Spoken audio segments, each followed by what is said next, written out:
Hello students, welcome to this session on some of the important MCQs to be discussed in 15 minutes. I'm Dr. Puneet Bhojani here. So the first MCQ, the presence of Asherman syndrome typically involves what? Now very important, what is this Asherman syndrome? Asherman syndrome is nothing but intrauterine adhesions. So you will get this kind of a picture. Intrauterine adhesions is nothing but Asherman syndrome. Why can we get it? Repeated curetages, overzealous, excessive curetages, and even genital tuberculosis can give rise to Asherman syndrome. So I repeat, Asherman syndrome we get because of either repeated curetages.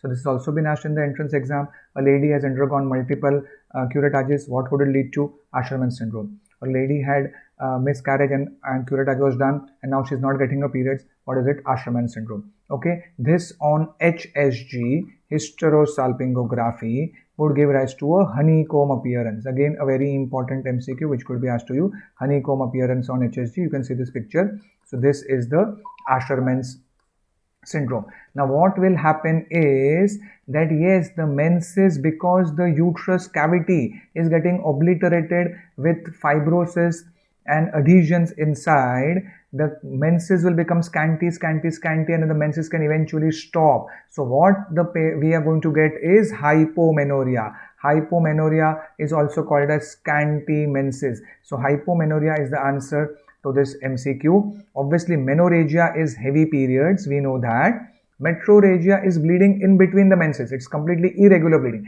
Anytime bleeding starts, stop, starts, stop. So intermenstrual bleeding or bleeding in between the menses is metrorrhagia. And polymenorrhea. Anybody, what is polymenorrhea? Please understand, more frequent menses. That means the cycle is short.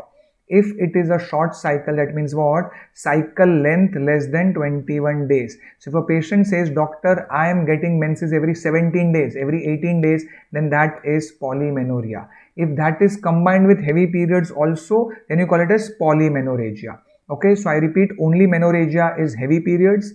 Polymenorrhea is frequent menstruation, cycle length less than 21 days. That is polymenorrhea. And hypomenorrhea is the answer over here, which is scanty menses. And what will happen after the hypomenorrhea is that after hypomenorrhea, it would also, as the Asherman would progress,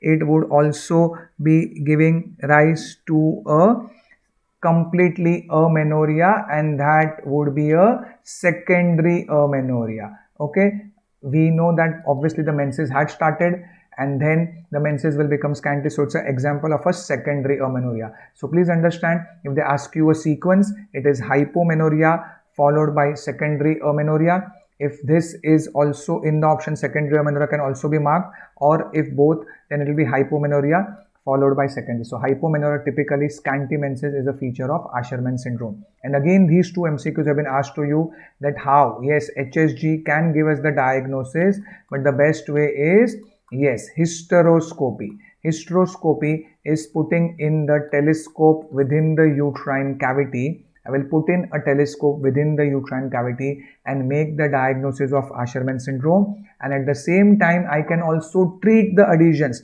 We can do a hysteroscopic adhesiolysis. Okay, I can break the adhesions. You can see over here, we can break the adhesions, and that is the hysteroscopic adhesiolysis. Okay, so hysteroscopic adhesiolysis all of you know, but if you say it hysteroscopically, that's the more accurate word. So hysteroscopic adhesiolysis has to be done. And just one very important point, that yes, excessive curettage. Okay, so it's called as overzealous curettage. Okay, like if a first post, because generally the DNC, dilatation curettage, is the first surgery what anybody generally would get to do. So generally, if a first poster, first time you are so much excited or so enthusiastic, you keep on curating. So that's called as excessive curettage or overzealous curettage. Typically, a first poster would do it first year of gynec residency. You will do overzealous curettage. You can lead to Asherman syndrome and repeated curetages also. This has been asked. All these three MCQs have been asked in the exam. Why do we get Asherman syndrome? Repeated curettage or excessive curettage. What does it lead to? Hypomenorrhea followed by secondary amenorrhea. Because as the fibrosis will increase, all the uterine cavity is filled with fibrosis adhesion. So menses initially may be there, very scanty, and when the complete cavity is obliterated with the adhesions, hair would lead to development of secondary amenorrhea. And hysteroscopy, adhesiolysis is the surgery of choice or the treatment of choice.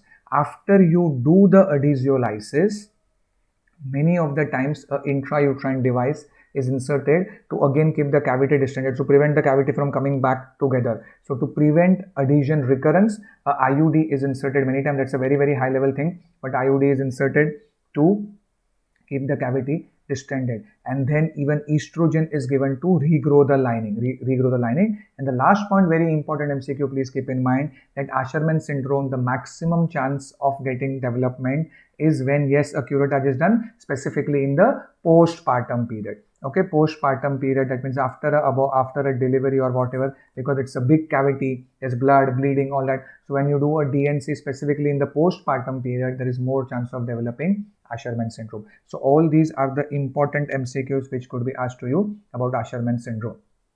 Moving on to the next question, Fothergill's repair complications are all of the following except. So please read the question correctly. Now Fothergill operation, first point, is also called as a Manchester operation. Manchester surgery, because it is a Manchester operation. Fothergill operation is one of the oldest surgery for prolapse uterus. Now it's a surgery for prolapse. Okay, it's a surgery for prolapse uterus, and specifically remember for the young patient. Okay, if a young patient develops a prolapse, then this surgery was thought of. Okay, now what is the only one point to be kept in mind is that what is the main step of this Fothergill's operation. So just remember two words, cervical amputation.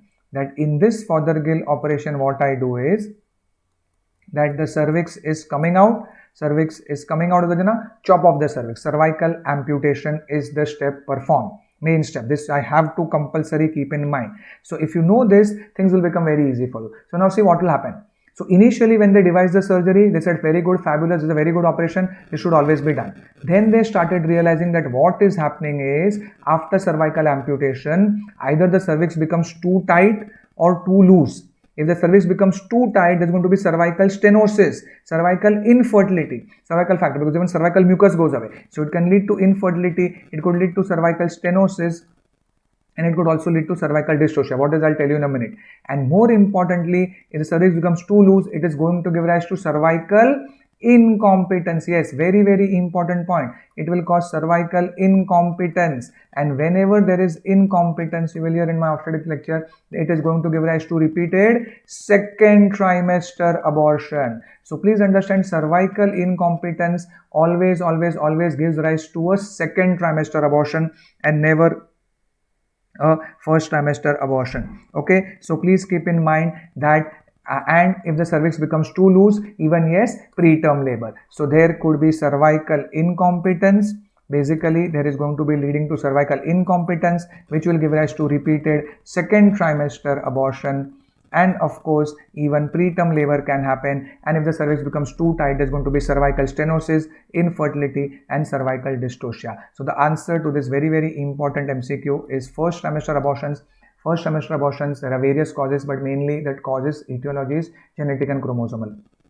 So first trimester abortion will not happen with Fothergill. Remember Fothergill. And therefore nowadays hardly ever, so Fothergill operation, which was very popular many years back, yes, it is a surgery for the young prolapse, but I will avoid it, or I will never do it in a lady whose family or childbearing is not yet complete. So if you have a nulliparous prolapse, if you have a patient who is not yet having a family complete, it's a young patient just about to get married or not yet married, or just married but not babies, nulliparous, then please avoid doing a Fothergill operation, because Fothergill operation can give rise to cervical incompetence and second trimester abortion and preterm labor, and she can even develop infertility and not conceive. The last thing, many students even after the internship is over do not know this. What is this cervical dystocia? Okay, so cervical dystocia is a condition where during labor the uterus is contracting, but the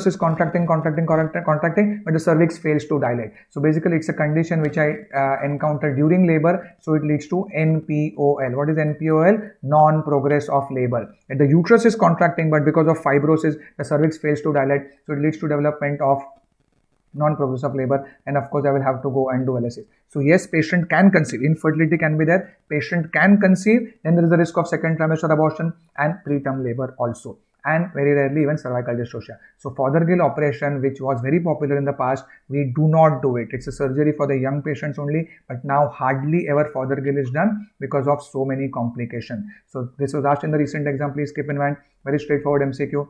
And remember, cervical incompetence will always give rise to abortion in the second trimester. Repeated painless mid-trimester abortion. Cervical incompetence presents with repeated painless. Why? Because there's no pain, painless, and it's always a mid-trimester. By mid, you know, second trimester. So clear cut here, the answer is first trimester abortion. So that is this. That is not a complication of Fothergill operation. Moving on to the next MCQ. Which of the following is not a feature of imperforate hymen? So please pay attention. What is going to happen is that menses will happen. Okay, if this is the uterus, if this is the uterus, this is the cervix, this is the vagina, and this is the vaginal opening, there is a imperforate hymen. So what will happen is that yes, menses will happen to a patient, but the menstrual blood will not come out. So this is cryptomenorrhea. Very, very important. Cryptomenorrhea means hidden periods. Okay, hidden. Crypto means hidden. Okay, so patient is actually getting menses, but the menstrual blood is obviously not able to come out because there is a imperforate hymen. So there is going to development of patient will never get her menses. Menses will never be seen. So basically there is going to be primary amenorrhea which the patient will have. Yes or no? Then what will happen is that the vagina will also, the blood will come, vagina will keep on accumulating with the blood, and even the vagina gets dilated with blood. So that is going to get result to development of hematocolpus. Okay, and then even the uterus will be distended with blood. That is hematometra. So keep all these points in mind. So what will happen is patient will have cyclical abdominal pain because his vagina is distending, uterus is distending. So every time there is cyclical vaginal pain, cyclical pelvic pain will be there, but nothing, the blood is not coming out. So there can be abdominal pain also. And yes, the uterus will become big and even can give rise to abdominal swelling. And one more important point, this vagina and uterus, once they become big, they can even compress the urethra and can give rise to retention of urine. So even this retention of urine is one of the features. Obviously, infertility is out of question. She's a young girl. 14, 15, 16 years of age, she's not married, so infertility is out of question. Infertility is the answer over here. Infertility cannot be a part. And if at all secondary infertility, so out of question. Okay, first of all, infertility itself is not possible over here because infertility is only after marriage and after not having able to conceive and having babies. But primary infertility, patient has never conceived. Secondary infertility means she has conceived once and now she is not able to conceive. So with this scenario, with this imperforate hymen, obviously you cannot achieve a pregnancy. And this is one of the things which can give rise to cryptomenorrhea. Second thing could also be any other outflow tract obstruction. Suppose there's a tight cervical stenosis, or suppose there's a transverse vaginal septum, that can also give rise to cryptomenorrhea. So remember, any outflow tract obstruction can give rise to the same scenario. Okay, which is cryptomenorrhea. And what is to be done? Yes, the surgery imperfect. Just remember, cruciate incision. There will be dense okay, again about bulging. When you examine the patient, bulging hymen, bluish hymen and bulging hymen, and just put a nick. Okay, just put a nick on the hymen. Okay, so this is the hymen which is imperforate. Just put a nick on it and then allow all the blood to come out. So cruciate incision is taken on the hymen, and that will allow all the blood to come out. Okay, so amenorrhea can happen, pain can happen, abdominal swelling can happen, retention of urine can happen. Secondary infertility, option number C is the answer. The next thing, from LNG-IUS, levonorgestrel intrauterine system, what is the LNG released? Okay, this is asked in the exam. Many students get confused. Please understand, it is also called as LNG20 because 20 microgram per day. Please understand, there are two different MCQs. It is also called as Mirena, M-I-R-E-N-A, or also called as LNG-IUD, intrauterine device.